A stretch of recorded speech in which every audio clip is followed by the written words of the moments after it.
Chers employeurs responsables pour les ressources humaines, collaborateurs des secrétariats sociaux, tous les intéressés présents ici aujourd'hui et tous ceux qui regarderont l'enregistrement après, bienvenue dans cette session d'info, ce webinaire au sujet de la carte contrôle chômage temporaire, en bref, l'application EC3.2. Le but de cette séance d'info étant de vous mettre au courant de l'état des lieux concernant ce sujet. Je vous présenterai d'abord les avantages de l'utilisation de la carte contrôle électronique et le contexte de ce développement. Ensuite, je parlerai du rôle de l'employeur dans cette affaire, en particulier l'importance de l'accord de l'employeur pour l'utilisation de l'EC3.2 par ses travailleurs et l'opportunité aussi pour l'employeur d'être un catalyseur pour la digitalisation dans ce domaine, dans son entreprise. Vu que la carte contrôle électronique est finalement une application à utiliser par les travailleurs, nous traiterons également l'application du point de vue du travailleur. L'employeur ou les responsables pour les ressources humaines dans les entreprises étant souvent le premier interlocuteur pour les travailleurs, nous ne pouvons sûrement pas passer outre à cette approche. En cours de route, je vous parlerai encore de certaines procédures en jeu et je vous signalerai certaines curiosités intéressantes à savoir et j'analyserai certaines situations et quoi faire le cas échéant. Et pour terminer, nous regarderons encore quelques particularités pour le secteur de la construction et le travail transfrontalier. Un programme, je pense, assez ambitieux donc, pour ce webinaire et j'espère donc que cette présentation répondra déjà à vos principales questions. Néanmoins, il me semble tout à fait possible que vous avez encore des questions supplémentaires et nous offrons donc la possibilité de poser ces questions de vive voix à la fin de la présentation. Mais nous sommes agréablement surpris par votre nombreuse participation aujourd'hui ici. Euh, pour info, nous avons enregistré une 1000e inscription hier après-midi, atteignant ainsi la limite maximale en termes de participants offerts par Teams. Une participation aussi massive, évidemment, limite les possibilités d'interaction et nous avons donc dû prendre des mesures pour assurer le bon déroulement de ce webinaire. Ces mesures, premièrement, vos micros sont par conséquent coupés et ils resteront coupés pour la durée de la présentation. L'organisation concrète du Q&A après, je vous expliquerai à ce moment comment on va le faire. Deuxièmement, deuxième mesure, nous avons ouvert la section Q&A en Teams afin que vous puissiez également poser vos questions là par écrit. Et pour autant que vos questions posées ne seraient pas répondues pendant ce webinaire, l'ONEM les répondra encore après par écrit. Ces questions et réponses vous seront encore envoyées après. Veuillez noter que cela peut prendre environ, je dirais, 2 semaines. La semaine prochaine, nous avons encore une session néerlandophone et notre but est de rassembler toutes les questions des deux groupes linguistiques et de vous fournir les réponses à toutes ces questions en français et en néerlandais. Et cela prendra donc un certain temps et je vous remercie donc déjà par avance de votre patience.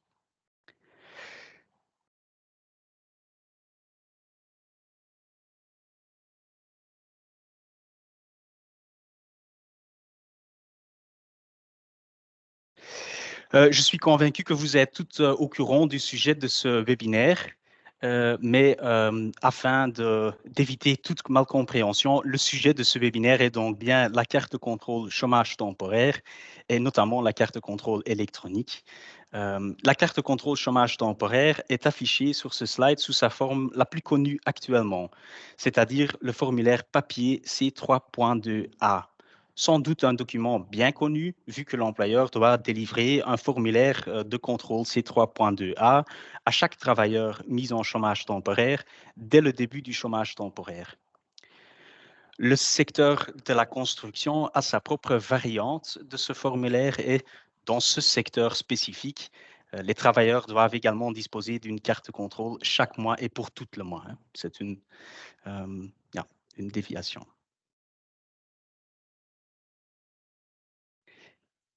Eh bien voilà, ce formulaire est maintenant donc disponible de manière digitale et vous voyez en milieu de l'écran la variante électronique utilisée sur un ordinateur du bureau dans un web browser. Et à droite, vous voyez cette même variante électronique utilisée dans une application pour le smartphone ou le tablet. La carte contrôle électronique chômage temporaire est donc le alternatif digital pour le C3.2A papier, tant que pour la C3.2A construction papier. Elle peut être utilisée par les ouvriers et les employés mis en chômage temporaire, et cela pour toutes les formes de chômage temporaire qui existent. Donc, parlons de raisons économiques, intempéries, fermeture collective, etc. Donc, pour tous ces types, l'utilisation de cette variante digitale est possible.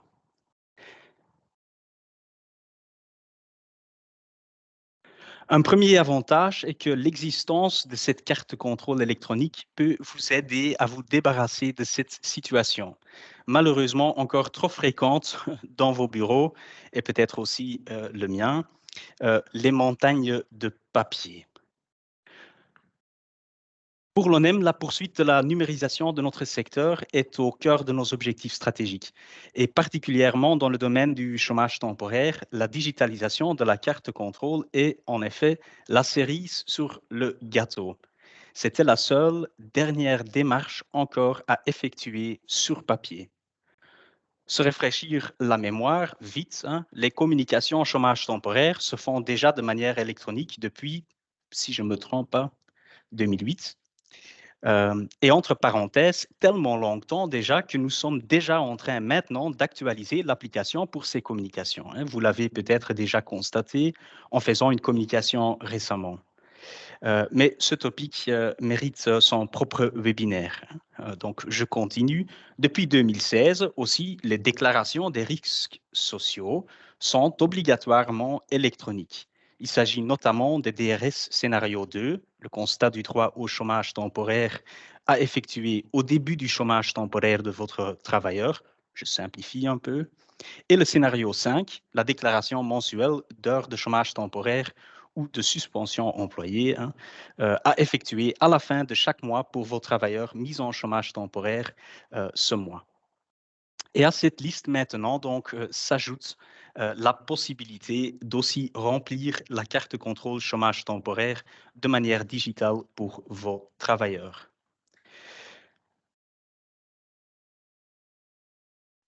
En diminuant le papier dans vos bureaux, euh, et donc, en diminuant le papier dans vos bureaux, en plus de contribuer à une esthétique plus moderne de vos espaces de bureau, de contribuer à une administration plus efficace et une simplification, nous contribuons également à un meilleur environnement. Avant de spontanément, ensemble, commencer à chanter Kumbaya, soyons honnêtes, la carte de contrôle électronique chômage temporaire ne sauvera pas les forêts tropicales, mais on met quand même un pas modeste dans la bonne direction. Et aussi, ces pas modestes sont importantes.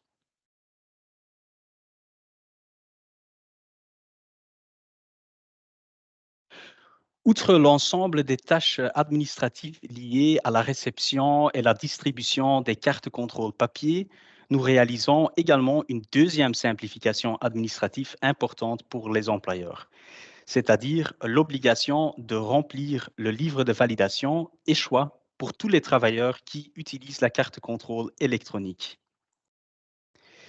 Remplir les numéros des cartes de contrôle papier dans le livre de validation sert à assurer l'unicité de la carte de contrôle papier de chaque travailleur. Et en utilisant la carte de contrôle électronique, cette unicité est garantie par le biais d'autres moyens comme l'identification via e-ID ou It's Me.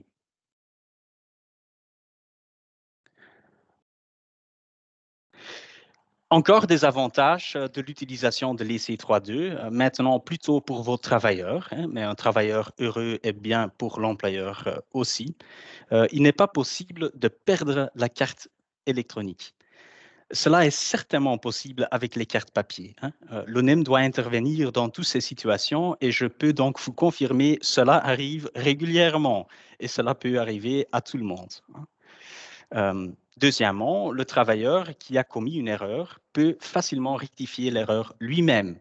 Il n'y a donc plus de procédures lourdes administratives pour corriger la perte de la carte de contrôle ou une erreur là-dedans.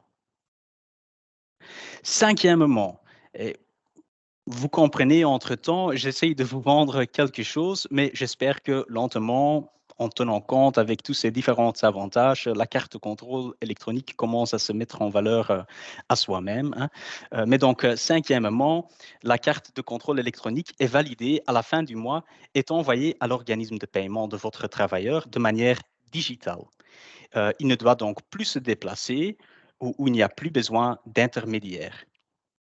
Et finalement, il faut qu'à un certain moment, j'arrête cette liste. Donc, je me limite aux arguments les plus convaincants. Il est possible d'enregistrer un PDF de la carte de contrôle électronique sur son smartphone ou ordinateur. Agréable pour le travailleur, un peu sceptique, qui aime garder ces documents pour vérifier par après l'indemnisation correcte de son chômage temporaire. Je pense que c'était Lénine qui a bien résumé, hein, en disant la confiance n'exclut pas le contrôle.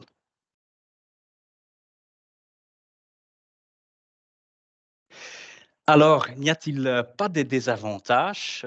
Je continue mon discours un peu mercantiliste, vous me pardonnez sans doute.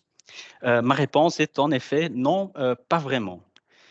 Ou peut-être quand même ce conseil, faites attention à l'endroit où on remplit la carte contrôle électronique. Certains endroits spécifiques présentent certains risques.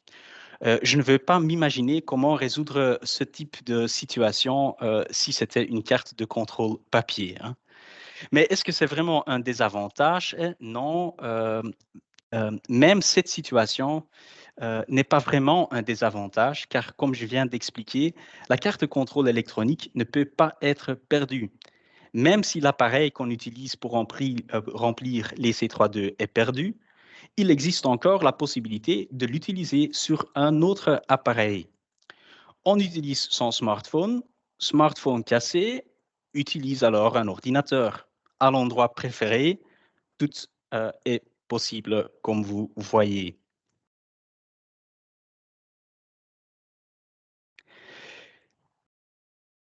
Maintenant, d'où vient cette carte de contrôle électronique chômage temporaire?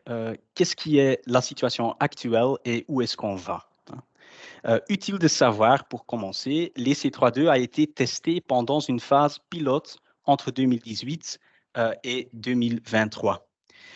Seulement les travailleurs des entreprises pilotes pouvaient et devaient utiliser l'application électronique en tant que test, hein.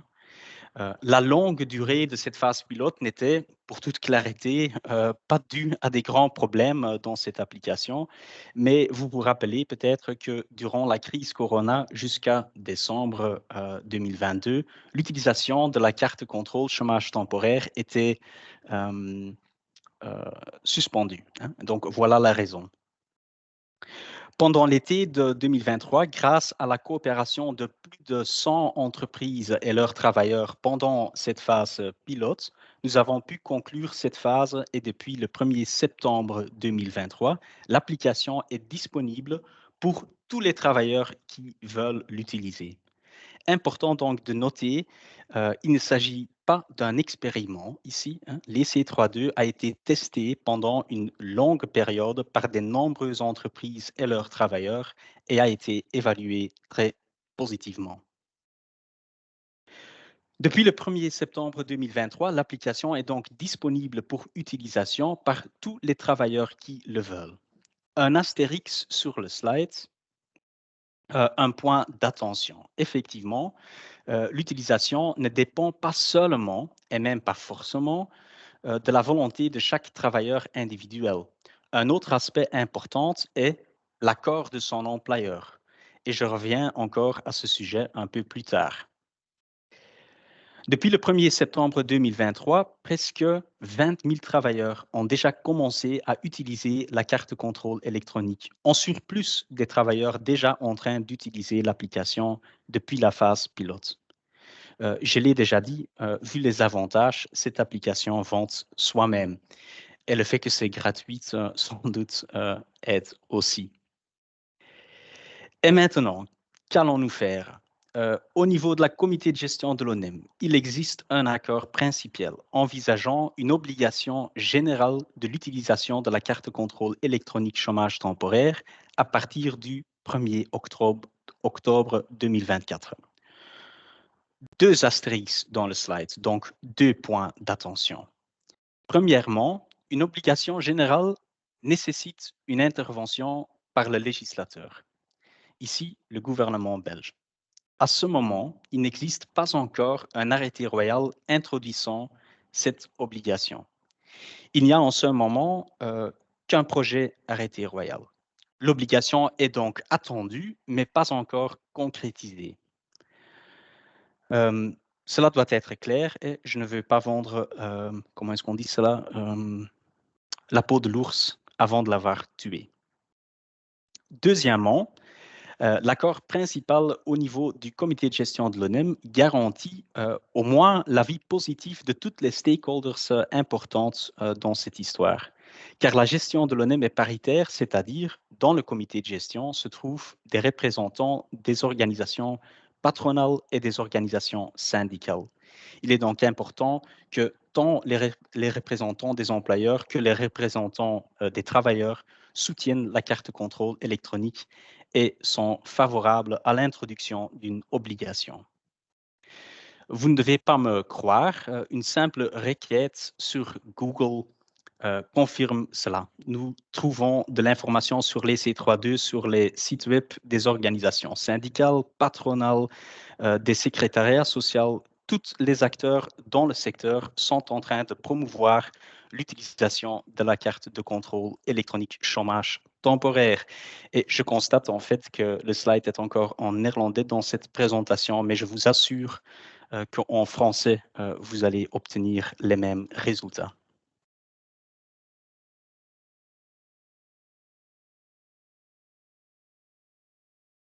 Je l'avais déjà annoncé, l'importance de l'accord de l'employeur. L'utilisation de la carte de contrôle électronique est uniquement possible avec le consentement de l'employeur. L'employeur doit évidemment être au courant car l'utilisation de la carte de contrôle électronique chômage temporaire engendre aussi des conséquences pour lui, c'est-à-dire ne plus délivrer une carte de contrôle papier à ses travailleurs, ne plus l'inscrire dans le livre de validation. Voilà. Et cet accord de l'employeur peut se concrétiser soit découlant d'un commun accord entre l'employeur et un travailleur individuel ou des accords individuels avec plusieurs travailleurs. Dans ce cas, seuls les travailleurs qui ont un accord mutuel avec l'employeur concernant son utilisation utiliseront la carte de contrôle électronique. Les autres travailleurs dans l'entreprise continueront alors d'utiliser la carte de contrôle C3.2 à papier délivrée par l'employeur. Soit, deuxième option, en installant une obligation au niveau de l'entreprise dans une convention collective de travail ou dans le règlement de travail. Dans ce cas, en principe, tous les travailleurs doivent obligatoirement utiliser la carte de contrôle électronique dans l'entreprise. Vous avez donc bien compris, actuellement, des différents scénarios sont encore possibles. Une entreprise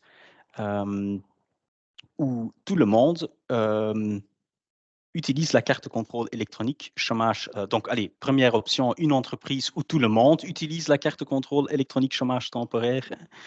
Une entreprise où un travailleur ou quelques travailleurs utilisent la carte de contrôle électronique et d'autres continuent à utiliser la carte de contrôle papier. Ou une entreprise où aucun travailleur utilise déjà la carte de contrôle électronique. Quand on parle d'un accord individuel, cela peut se faire de manière verbale. Un accord est un accord. Mais il est recommandé de mettre un tel accord quand même sur papier. Un accord écrit fait que toutes les parties comprennent bien le contenu de l'accord et est une preuve en cas de discussion vis-à-vis un tiers, par exemple un inspecteur social. Un tel accord écrit ne doit certainement pas être compliqué et l'ONEM met à votre disposition un modèle d'accord euh, euh, euh, via notre site web. Vous trouvez le lien dans notre feuille d'info E74. Il y a un lien dans ce PowerPoint que vous recevrez encore et le contenu de ce modèle est également affiché dans le slide à droite.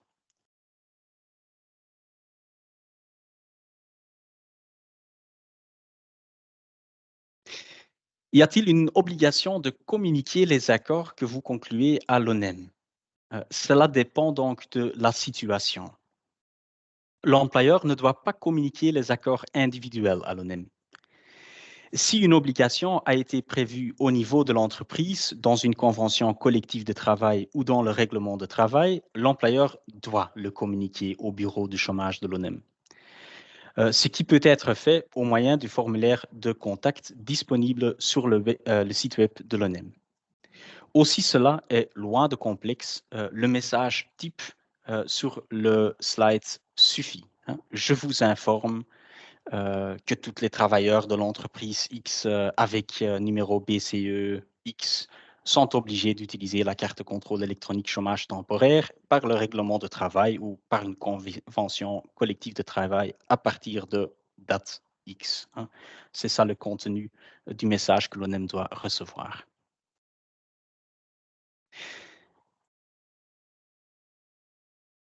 Si vous ne devez pas communiquer les accords individuels, comment alors l'ONEM et l'organisme de paiement seront au courant du fait que le travailleur utilise la carte de contrôle électronique?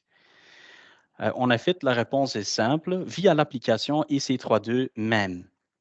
Quand l'utilisateur, il s'agit donc du travailleur, utilise l'application pour la première fois, il devra signer une déclaration sur l'honneur dans laquelle il déclare, entre autres, et je reviens encore à ce sujet de la déclaration sur l'honneur plus tard dans la présentation, il déclare donc d'utiliser exclusivement les C32 à partir du mois de son choix. Et le travailleur confirme aussi dans cette déclaration sur l'honneur le fait d'agir avec l'accord de son employeur. Et dans ce slide, nous voyons déjà une fois la déclaration sur l'honneur, le texte exact qui doit être complété avant qu'un utilisateur recevra accès à la carte contrôle même. On parlera donc encore de cette déclaration sur l'honneur de manière un peu plus approfondie plus tard. Important de peut-être déjà stresser ici, car c'est une question que j'entends régulièrement.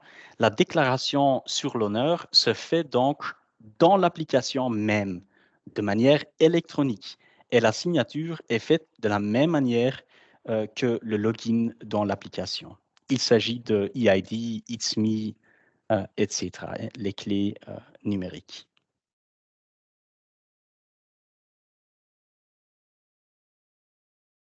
Enfin, pour arriver à la réponse à la question, dès le moment que le travailleur signe la déclaration sur l'honneur, l'ONEM et l'organisme de paiement du travailleur sont avertis de manière automatique. À partir du mois indiqué par le travailleur, le paiement des allocations dépendra alors d'une carte de contrôle électronique envoyée à l'organisme de paiement. Je m'excuse. Et cela à la fin du mois. Et en cas d'un contrôle par un inspecteur social, celui consultera la carte contrôle électronique pour ce travailleur afin de vérifier si ce travailleur l'a rempli conformément les directives.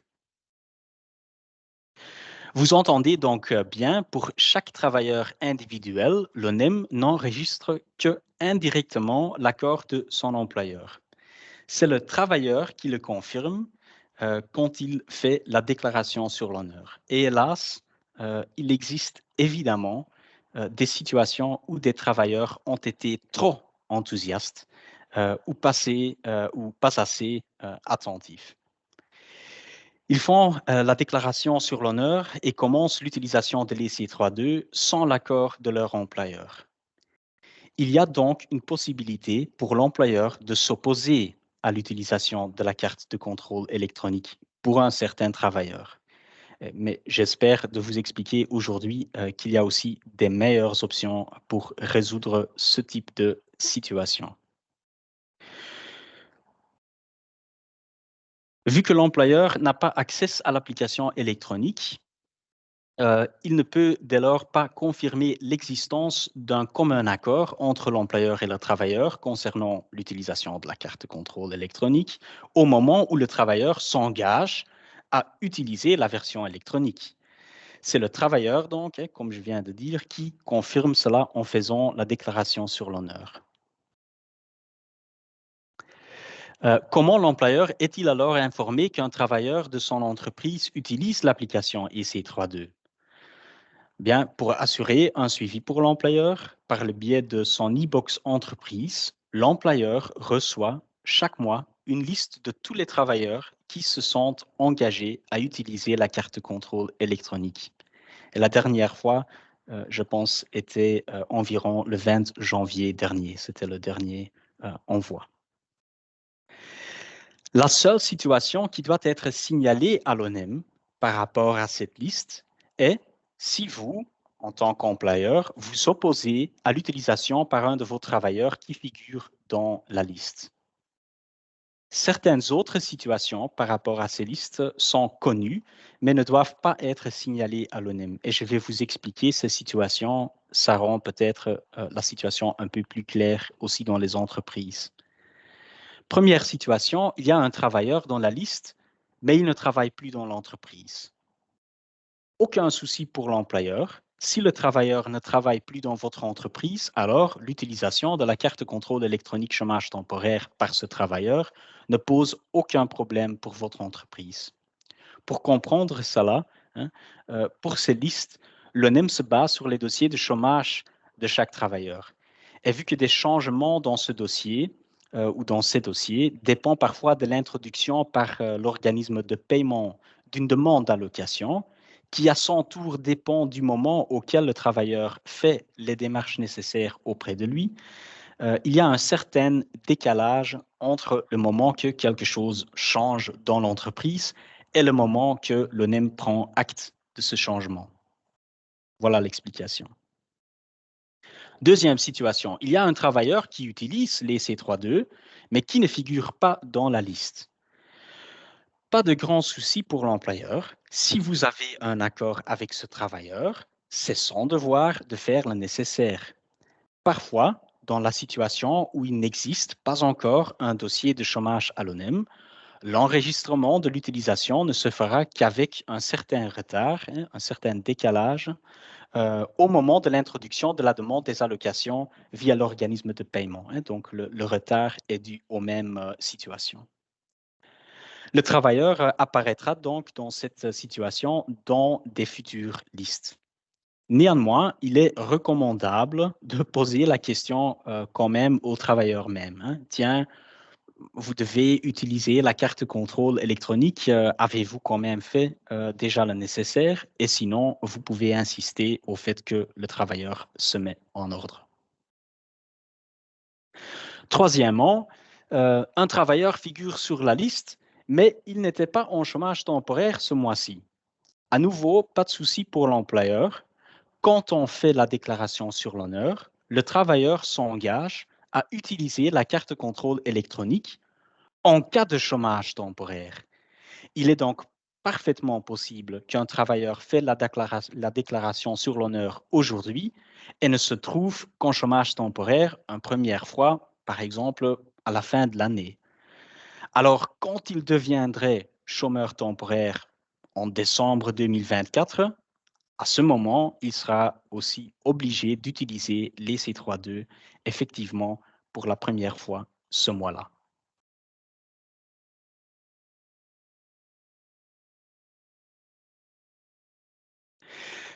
Regardons ensemble une situation qui parfois se présente. Un employeur consulte la liste envoyée par l'ONEM et constate qu'un travailleur apparemment utilise déjà 2 mois les C3.2 sans sa connaissance, l'employeur sursaute car il n'était pas mis au courant et il a délivré des cartes contrôle sur papier au travailleur et il a les inscrits dans le livre de validation.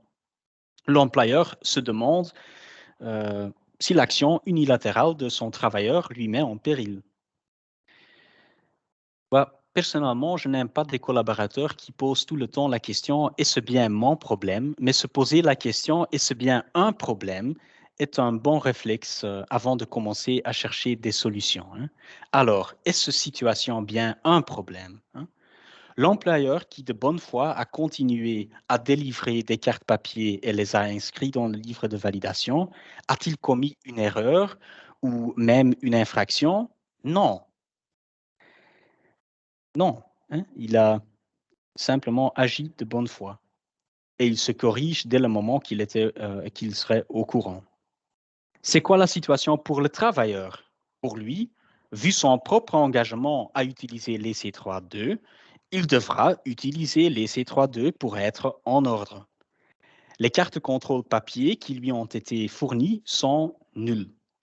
Il ne peut ni être indemnisé sur base de l'introduction de la carte contrôle papier, ni serait-il en ordre en cas de contrôle quand il n'a pas rempli les C3.2 conformément les directives. Peu importe ce qu'il a fait avec les cartes de contrôle papier. Évidemment, la situation du travailleur changera dès le moment que l'employeur revoque l'utilisation de l'EC3.2 pour ce travailleur, mais on n'est pas déjà arrivé à ce point. Mais est-ce là une bonne solution pour cette situation? Et la révocation, il me semble que non. On a l'obligation légale qui sera bientôt là. À quoi sert encore ce combat d'arrière-garde et l'administration qui vient avec? Juste pour dire dans quelques mois, maintenant, vous devez à nouveau changer du papier vers l'électronique? Beaucoup plus facile et recommandable serait de se mettre officiellement d'accord sur le fait que le travailleur utilise les C3.2. Il peut peut-être même devenir l'ambassadeur pour cette nouvelle manière de travailler dans votre entreprise. Donc, vous pouvez chercher l'avantage dans cette situation. L'employeur arrête à délivrer des cartes contrôle papier maintenant qu'il est au courant. Il ne doit rien faire vis-à-vis l'ONEM et le travailleur continue à utiliser les C3.2. Les solutions pragmatiques sont souvent les meilleures solutions. Les solutions pragmatiques mises à côté, si pour n'importe quelle raison l'employeur n'est quand même pas d'accord, il devra agir. Quoi doit-il faire? Premièrement, il devra notifier son travailleur, lui délivrer une carte contrôle papier et l'inscrire dans le livre de validation. Ensuite, il doit immédiatement informer également l'ONEM. Cela peut se faire facilement via le formulaire de contact sur notre site web. Et l'ONEM envoyera encore une confirmation au travailleur pour lui mettre au courant de l'opposition de son employeur et pour lui confirmer qu'il doit à nouveau utiliser la carte de contrôle papier C3.2A pour le futur. C'est donc une confirmation de la communication qu'a déjà fait l'employeur. Mais comme j'ai déjà expliqué, est-ce que cela fait beaucoup de sens? Je laisse la réponse aux employeurs concernés. Évidemment, dès le moment que l'utilisation de l'EC3.2 sera obligatoire, il n'y aurait plus d'option pour l'employeur de s'y opposer.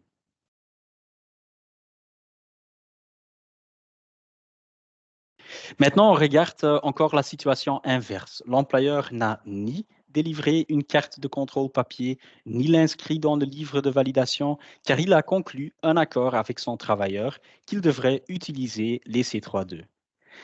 Mais le travailleur n'a pas commencé à utiliser les C3.2 comme convenu, et lors d'un contrôle, le travailleur déclare que l'accord simplement n'existe pas et que son employeur n'a pas lui délivré une carte de contrôle papier.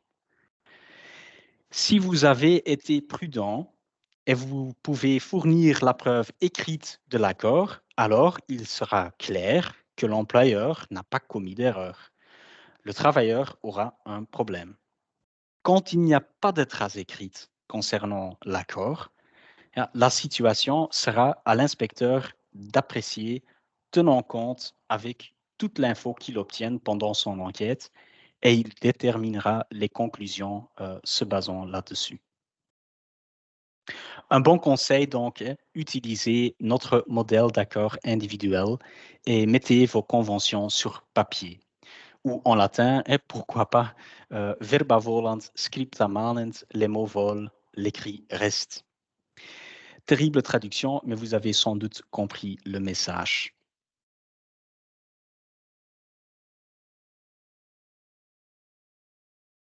Alors, nous allons maintenant, une fois regarder les C3.2 du point de vue du travailleur. Ce sont eux finalement qui devront utiliser l'application. On sait aussi que les employeurs et les responsables AGR des entreprises sont souvent aussi le premier interlocuteur pour les travailleurs en cas de questions ou problèmes. Et en plus, nous avons compris des expériences des entreprises déjà en train d'utiliser l'application, que l'accompagnement actif de la part de l'employeur ou les responsables d'AGR dans l'entreprise sûrement aide une transition plus fluide du papier vers l'électronique. Je constate régulièrement que la grande plupart des employeurs le considèrent de manière naturelle leur devoir moral d'aider leurs travailleurs là où nécessaire. Et cette attitude, donc, absolument aussi aide les travailleurs dans ce processus de changement qui est finalement aussi cette transition de papier vers les C3.2. Alors, premier point, le travailleur doit télécharger l'application sur son portable. Je l'ai dit tout au début, hein, sur son smartphone, hein, je l'ai déjà dit, il existe la possibilité d'accéder à l'EC3.2 via un ordinateur de bureau, mais vu qu'on constate dans les statistiques de l'utilisation que plus de 95% des travailleurs utilisent le smartphone, je me concentre alors à l'utilisation de l'app sur ce dernier. Alors, l'application est disponible dans le Google et dans le Apple App Store et s'appelle EC32. Et déjà, un premier point d'attention. Vous l'avez déjà remarqué sans doute, à l'ONEM, on adore lettre C. Et nous mettons en 4 heures pour trouver une nouvelle combinaison de lettres et symboles pour chaque nouveauté afin de garantir que ce lettre C soit dedans. Ce petit jeu a malheureusement aussi pour conséquence qu'il est parfois facile à se tromper. Dans les App Stores est aussi disponible une application de l'ONEM avec un nom assez similaire et un but assez similaire aussi. Il s'agit de l'EC3. Ça, c'est la carte de contrôle électronique pour les chômeurs complets. Similaire, mais sûrement pas la même chose. Recommandez donc vivement à vos travailleurs de faire attention. Il s'agit pour eux de laisser 3-2 et que de laisser 3-2. Hein, fortement similaire n'est donc pas assez. Une situation très rare, hein, mais nous avons quand même déjà constaté des erreurs sur ce point. Un détail un peu stupide, mais si on n'est pas au courant, une telle situation peut prêter évidemment à confusion. Je rencontre ici une toute petite problème technique que je vais essayer de résoudre. Euh, si vous me pardonnez un instant.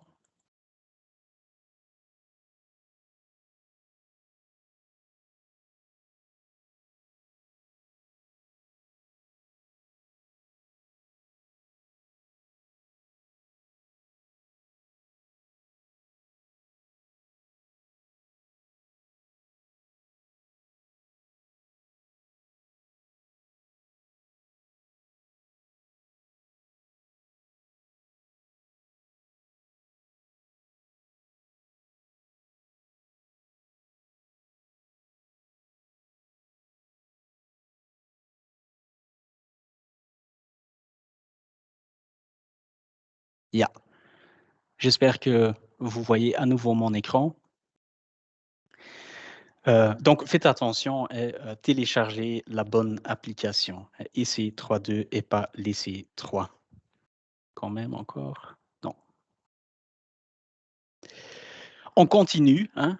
Prochaine étape, on a téléchargé l'application. On doit maintenant s'identifier. Et comment est-ce qu'on s'identifie? En utilisant EID ou très populaire aujourd'hui, It's Me.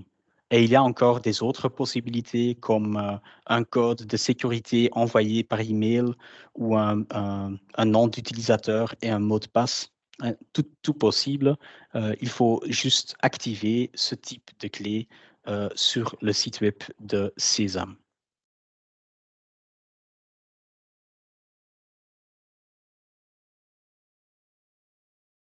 Donc, l'écran à gauche, ça c'est comment l'application s'affiche au moment qu'on le regarde la première fois, avant de se connecter, avant de faire le login. Quelque chose d'intéressant à savoir, il y a une fonction Remember Me, se souvenir de moi, et cela permet à l'utilisateur de s'identifier qu'une fois par mois pour avoir accès à la carte de contrôle électronique. Donc, c'est une option qui n'est pas obligatoire, mais qui est possible. Le manuel d'utilisateur est aussi présent dans cet écran. Donc, en appuyant sur le lien, le manuel utilisateur s'affichera. Il y a encore cette possibilité en haut pour ouvrir un menu. Et dans ce menu, il y a la possibilité de faire un choix de langue. Et quelles langues sont disponibles? Il y a les langues de la Belgique, hein, l'allemand, le français et le néerlandais. Si des problèmes se produisent déjà dans ce stade, il y a déjà il y a une option aussi contact dans lesquelles il se trouve les données de contact pour résoudre ce problème. Si on décide de se connecter, voilà, on arrive dans un écran qu'on a déjà, qu'on a déjà traité, hein, l'écran login. Et puis, quand il s'agit de la première fois dans l'application, le travailleur sera automatiquement redirigé vers la déclaration sur l'honneur. C'est quoi la déclaration sur l'honneur? En résumé, qu'est-ce que dit le travailleur alors? J'utiliserai exclusivement la carte contrôle électronique du chômage dès le mois de mon choix. Donc, il peut choisir le mois, j'y reviens. Je suis obligé par le règlement de travail ou par une convention collective de travail où j'ai un commun accord avec mon employeur. Il doit confirmer cela dans cette déclaration sur l'honneur. Il confirme aussi d'aller remplir la carte contrôle électronique en suivant les directives, logiques. Hein. Directive le plus important, indiquer travail avant de commencer le travail. Hein. Ça, c'est primordial. Et finalement, j'utiliserai la carte contrôle électronique à partir du mois. Et là, il y a un choix à faire. Et c'est peut-être important aussi de le signaler aux travailleurs, hein, si vous les accompagnez. Ils doivent choisir soit pour le mois en cours, aujourd'hui février, soit pour le mois suivant, hein, maintenant le mois de mars. Et donc, ils vont avoir accès à l'application dès le mois choisi. Donc, ici encore une fois, s'affiche cette déclaration sur l'honneur. Donc, ça rassemble un peu, où le principe est un peu égal, comme les applications commerciales comme Spotify ou Netflix, où vous devez faire du scrolling éternel pour arriver finalement à un bouton pour cliquer OK, hein, dans la plupart du temps sans avoir lu tout le contenu. Ici, je pense que le contenu est encore d'une taille sympathique, hein, mais tout ce qui est nécessairement dedans, évidemment, en figure.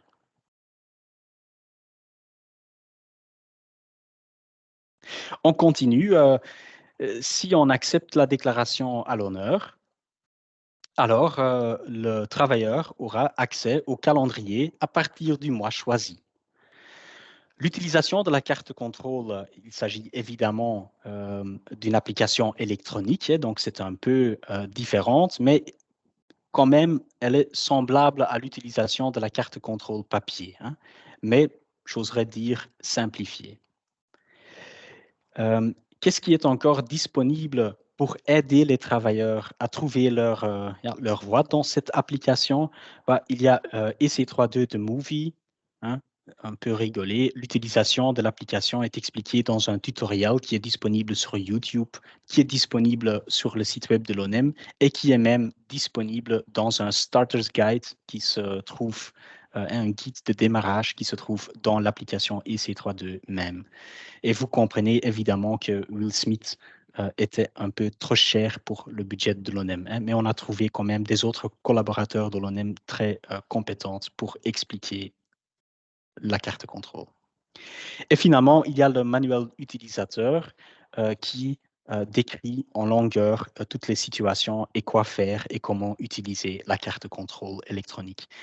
Est-ce que tout cela est nécessaire? Pas forcément. Je pense que beaucoup, et c'est aussi l'expérience qu'on a avec les travailleurs qui utilisent déjà l'application, vont intuitivement trouver leur chemin dans l'application.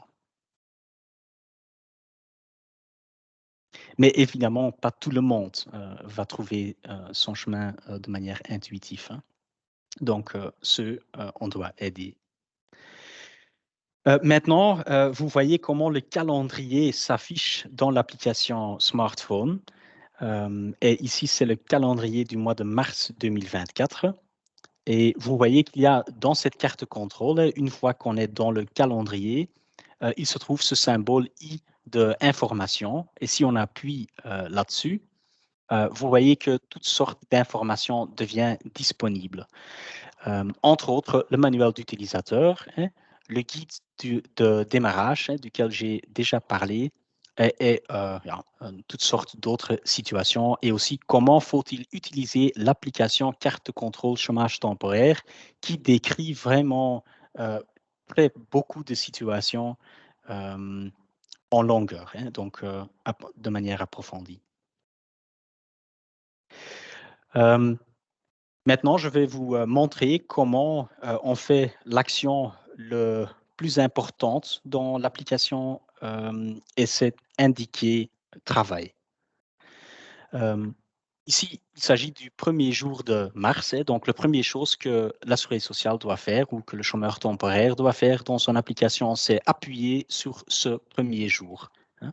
C'est indiqué en bleu qu'il est sélectionné et il s'ouvre l'option de compléter la sélection. Si on appuie sur compléter la sélection, on arrive dans un sous-menu où on peut choisir les différentes hypothèses qui doivent être indiquées dans la carte de contrôle. Dans mon exemple, il s'agit de travail et donc j'appuie donc sur travail. Un autre sous-menu s'ouvre qui me donne trois options. Moi, je travaille évidemment à l'ONEM, donc la carte contrôle me donne l'opportunité de simplement indiquer je travaille chez l'Office national de l'emploi. Mais il est aussi possible que le travailleur travaille un jour pour un autre travailleur, pour un autre employeur, hein. Euh, la situation la plus fréquente sera un emploi dans le secteur intérim. Il peut l'indiquer ici. Et il y a encore une option spécifique à indiquer pour ceux qui travaillent en équipe week-end relais. Moi, j'ai donc sélectionné que je travaille à l'ONEM. Et donc, je retourne dans le menu précédent et finalement dans la grille. Et là, vous voyez maintenant que 7 jours est indiqué en noir et que l'application me donne l'opportunité de sauvegarder les adaptations. Et cette étape est très importante, car jusqu'à maintenant, j'ai joué un peu dans la carte de contrôle électronique, mais je n'ai encore rien fait. C'est qu'au moment que je sauvegarde les adaptations, à ce moment-là, j'ai indiqué effectivement que je travaille ce jour-là, hein. Et donc, important que les travailleurs ne se trompent pas. Et donc, quand je le fais, hein, quand j'appuie sur sauvegarder les adaptations, vous allez voir que la date et l'heure de la modification est affichée dans la carte de contrôle et que cette situation devient stable. Alors maintenant, j'ai expliqué ce processus. Ja, de manière approfondie, en réalité, hein, et certainement si on l'a déjà fait quelques fois, il s'agit ici d'une action dans sa totalité des secondes, hein, et pas de 5 minutes. Je l'avais déjà signalé, comment font-ils utiliser l'application carte contrôle chômage temporaire? Intéressant, car il y a beaucoup de situations euh, existantes, hein, mais aucune situation est trop complexe pour la carte contrôle électronique, hein. Donc, toutes sortes de situations spéciales sont expliquées dans l'application même. Chômage temporaire chez un employeur, ça c'est la situation standard, je dirais. Un employeur, mais vous avez une activité accessoire, hein, où le travailleur a une activité accessoire qui est approuvée par l'ONEM, hein, et que le travailleur peut cumuler avec les allocations de chômage temporaire. C'est possible dans cette application. Le travailleur a deux employeurs et il est en chômage temporaire chez un des deux. Il a deux employeurs et il est en chômage temporaire chez les deux employeurs. Il a deux employeurs et il a une activité accessoire. Toutes des situations qui effectivement existent, hein, et finalement travail en équipe week-end relais, hein, une situation spéciale. Toutes ces situations sont élaborées en détail dans cette explication. Et donc, pour ceux qui ne trouvent pas leur chemin de manière intuitive, ils peuvent consulter cette section de la carte de contrôle électronique.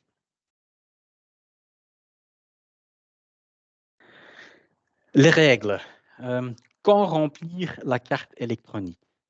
Important de quand même signaler qu'il s'agit des mêmes directives que pour la carte de contrôle papier. Et je viens vous montrer dans le prochain slide, hein.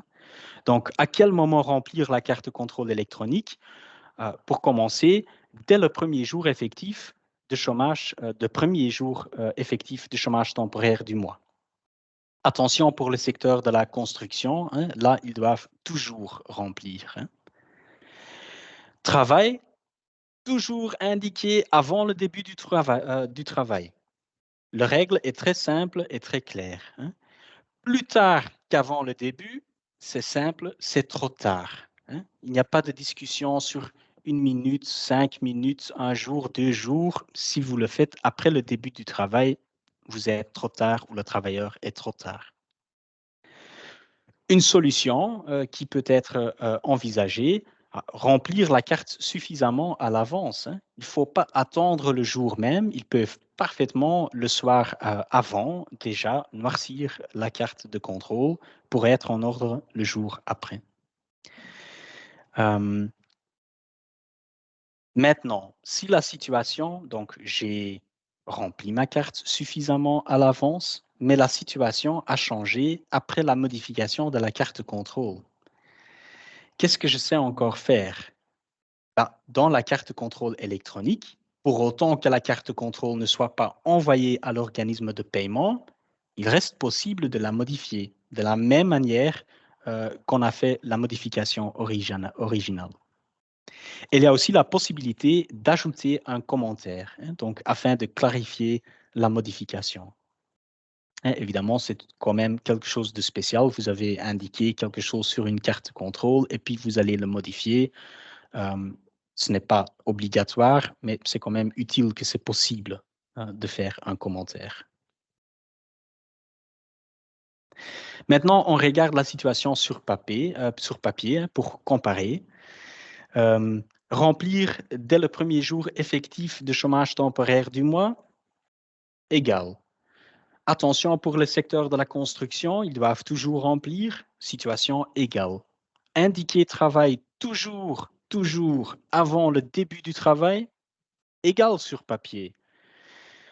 On est plus tard qu'avant le début, alors on est trop tard. Il n'y a pas de différence entre la carte de contrôle électronique et la carte de contrôle papier. Mais maintenant, ça devient quand même un peu différente et cela dans l'avantage de la carte de contrôle électronique, hein. Car la solution, remplir la carte suffisamment à l'avance, est quand même risquée quand la situation change encore après. Donc là, les situations ne sont plus égales. Une erreur, alors il n'y a sur papier pas de possibilité de corriger soi-même. Il y a une procédure à suivre via l'organisme de paiement ou via l'ONEM. Typex bricolage sur la carte contrôle devient invalide. L'acceptation d'une correction dépend de l'accord du directeur du bureau de chômage. C'est quand même une procédure administrative assez lourde, hein, et donc différent qu'avec l'application électronique. Et si vous avez perdu la carte, il y a une possibilité limitée de recevoir un duplicate via également une procédure administrative. Et donc, pour la carte contrôle électronique, je le vous ai expliqué, il est impossible de le perdre.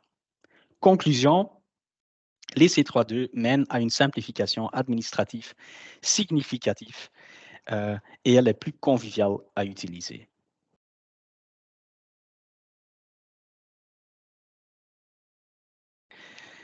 Est-ce que c'est la vie en rose avec la carte contrôle électronique? Peut-être presque, hein, mais quand même, il y a des problèmes qui arrivent. Hein. Quoi faire si un problème technique se présente dans la carte contrôle d'un travailleur? Hein? Qu'est-ce que le travailleur doit faire? Tout de suite, immédiatement, quand il constate le problème, avertir l'ONEM. Ça peut se faire utilisant le téléphone. Hein. Notre numéro de notre centre de contact est affiché dans le slide et vous le trouvez aussi sur le site web et sur Internet tout court. Vous pouvez utiliser le formulaire de contact. Peut-être que le problème se produit à un moment que nos bureaux ne sont pas ouverts. Et dernièrement, c'est un peu la méthode ancienne. Je ne pense pas que beaucoup de chômeurs temporaires le font encore, mais il reste la possibilité de se présenter au bureau du chômage pour avertir l'ONEM. C'est quoi la procédure? L'ONEM va envoyer un accusé de réception. Le nom officiel du formulaire, c'est le C3E obstacle. Et le travailleur se met ainsi en ordre en cas de contrôle. Et c'est le moment de la notification à l'ONEM qui sera décisif.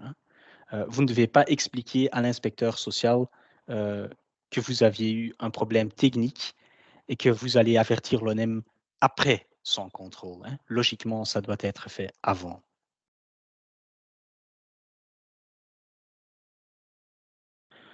Donc voilà, en avertissant l'ONEM immédiatement, on est en ordre au niveau de contrôle. Maintenant, il reste encore le problème technique.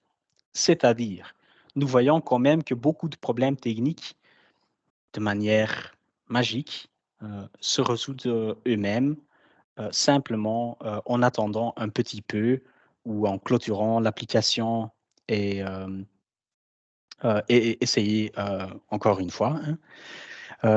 Mais donc, le plus vite possible, si le problème technique quand même persiste, c'est de prendre contact avec le centre de contact de la sécurité sociale. Et aussi, leur numéro est affiché dans la carte, sur le site web et ici aussi dans les slides.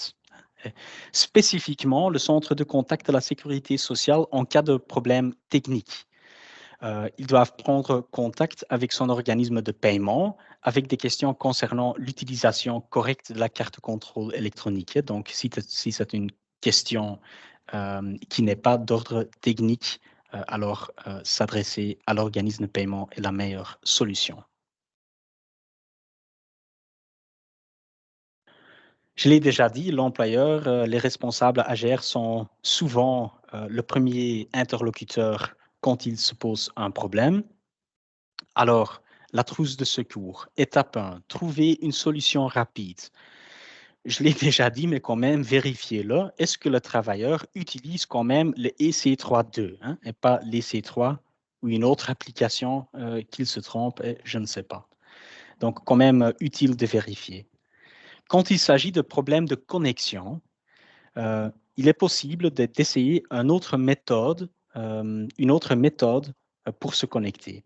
Et il est possible d'activer autant de méthodes que le travailleur souhaite via le site web de Sesam. Une autre option peut être, ça ne fonctionne pas sur le smartphone, peut-être que le problème peut être résolu vite si on va utiliser un ordinateur de bureau. Peut-être que cela peut vite résoudre la situation. Qu'est-ce qui est alors le worst case scénario? C'est donc que vous allez faire ce que je viens de vous expliquer, signaler l'obstacle à l'ONEM pour que la personne est immédiatement en ordre au niveau de contrôle et ensuite prendre contact. Et ça, c'est donné ici et trouver la solution souhaitée, pas la solution vite forcément, mais une solution souhaitée. Et alors, contacter le centre de contact de la sécurité sociale et penser aussi un peu à ce que ces techniciens doivent faire. Donc, il est important que le travailleur essaye de quand même décrire les étapes parcourues et à quel moment le problème se pose. J'ai donné un petit exemple d'un résumé. Et prenez, si possible, des captures d'écran. Tout cela peut aider les techniciens à vous aider vite.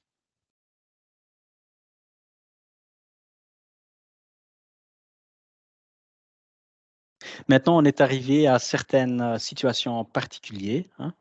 Par exemple, la situation de l'employeur dans le secteur de la construction. Donc, les cartes contrôle papier pour le secteur de la construction sont envoyées par Constructif.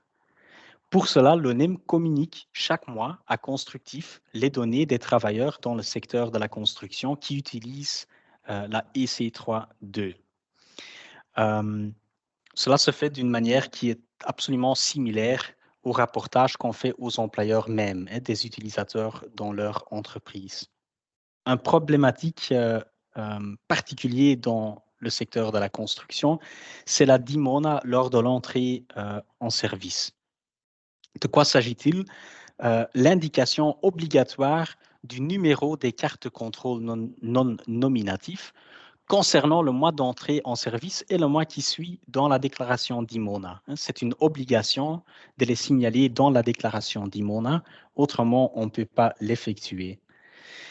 Et cela pose problème, évidemment, où on doit trouver une solution quand on utilise la carte contrôle électronique. C'est quoi la solution? Pour pouvoir satisfaire à cette obligation pour un travailleur qui utilise les C32, l'employeur doit utiliser des numéros fictifs lors de la déclaration d'IMONA. Et cela est bien décrit aussi dans les fiches ou dans les feuilles info de l'ONEM et sur notre site web. Il faut utiliser le code 1212 pour le mois d'entrée en service et le code 1313 pour le mois qui suit. Et comme ça, aussi pour les utilisateurs de l'EC32, chaque employeur dans le secteur de la construction sera capable d'effectuer à temps son DIMONA.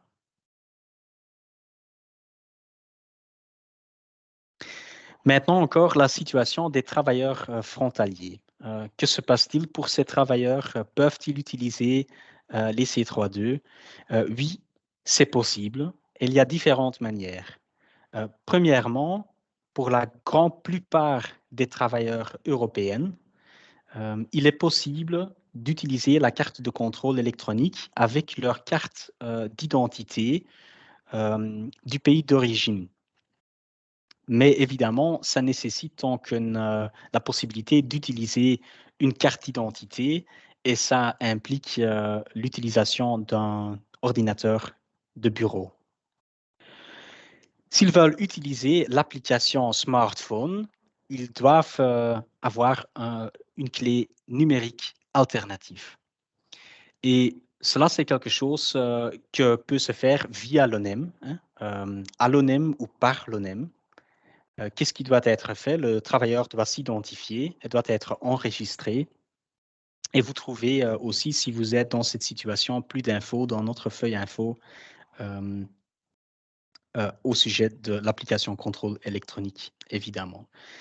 Petite remarque, mais quand même remarque importante, les Français ne peuvent pas encore recourir à la procédure EIDAS. Donc, pour eux, il n'y a pas d'alternative à acquérir des clés numériques alternatives.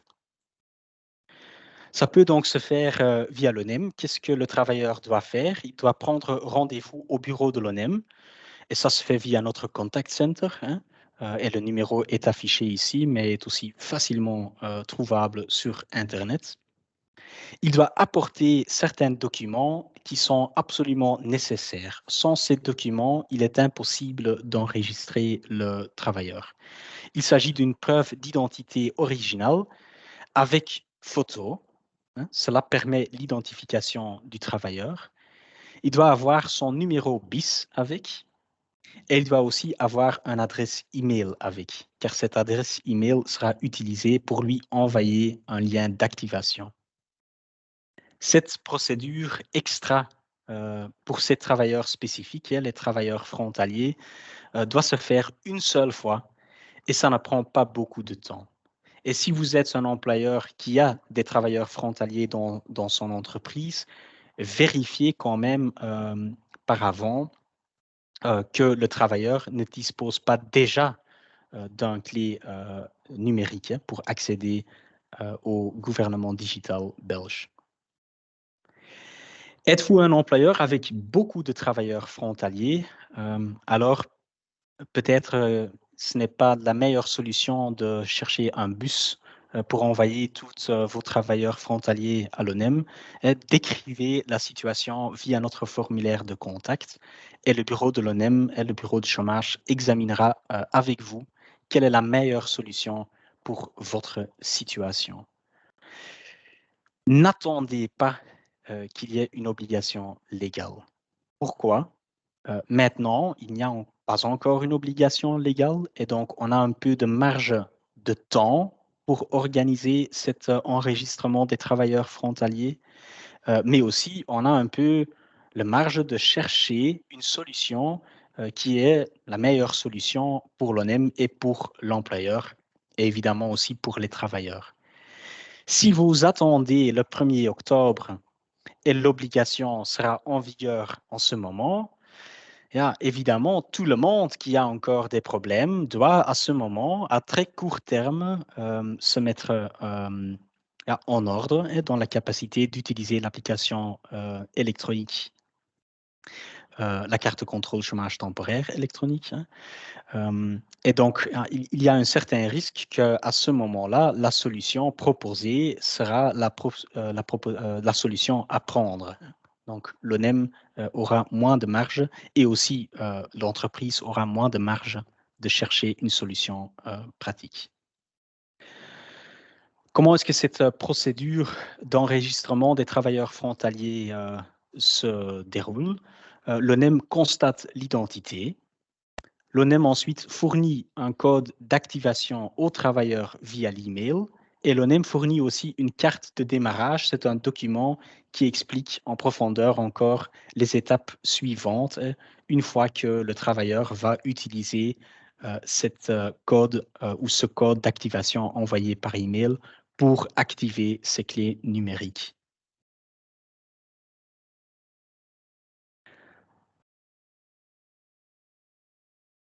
J'arrive plus ou moins à la fin, hein. Quelques sources d'informations très intéressantes à vous signaler. Il y a un feuille info employeur ou destiné aux employeurs sur le site web de l'ONEM. C'est E74. Le lien se trouve dans le PowerPoint, mais je suis convaincu que sur notre site web, vous allez facilement le trouver. Il y a un feuille info aussi destiné aux travailleurs. Et sur le site web de l'ONEM, bien évidemment, T174, le lien est ici dans le PowerPoint qui vous sera envoyé, et aussi facilement à trouver sur notre site web. Il y a le film d'instruction, le tutoriel sur le site web de l'ONEM et aussi sur YouTube et même dans la carte contrôle chômage temporaire électronique même. Et finalement, il y a le manuel sur le site portail de la sécurité sociale, mais aussi dans l'application, disponible dans l'application.